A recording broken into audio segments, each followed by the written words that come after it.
Мемлекет тарабынан жасалып жатқан арбын әрекеттерге қарабастан, региондарға инвестиция тартушы талаптағыдай болбай жатады.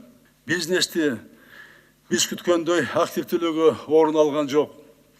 Ишкерлер мунун негизги себеби катары инвесторлордун кызыкчылыктарын коргоонун чабалдыгын айтышууда.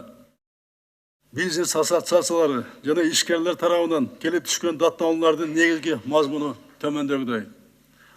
Негизинен алар укук коргоо жана мамлекеттик текшерүүчү органдар тарабынан жасалган басымдын азайбаганын айтышат. Коррупция менен күрөшүүнү шылтоо кылып, укук коргоо органдары кээде аша чаап, бизнестин иштөөсүнө негизсиз тоскоолдуктарды жаратканы да айтылууда.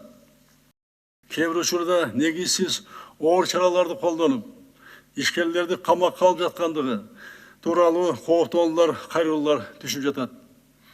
Көмүскөдө иштеп жаткан бизнести легалдаштыруунун ордуна фискалдык органдар акниет иштеп жаткан ишкерлердин негизсиз текшерип, айып пулдарды салып, жана аванс төлөмдөрүн талап кылуу деген да даттануулар бар. Мындан тышкары соттук процесстерде ишкерлер жана инвесторлордун укугу толук кандуу корголбой жатканын айтышууда. Ишкерлер бул көйгөйлөр ар кандай аянтчаларда айтканыбыз менен алардын үнү мамлекеттик органдарга жетпей жатат деп айтып атышат.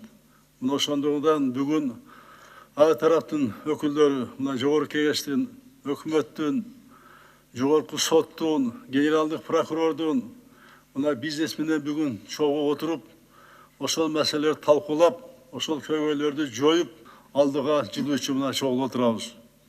Мен бардыгына чакырам, бүгүн атайын топтолдук. Мына бардык мамлекеттик органдар тиешелүү. Депутаттар бар мына отурушат жогорку кеңештен. Жогорку соттун төрайымы отурат. Өкмөттүн тиешелүү бардык министерство ведомстволору, өкмөттүн облустагы өкүлдөрү да келип отурушат. Бүгүн ачык айкын айтып болгон нерселерди, ачык айкын сүйлөшүп, бардыгыңыздар тең ошол проблемаларды жоюш үчүн өзгөрүү сунушуңарды бергиле.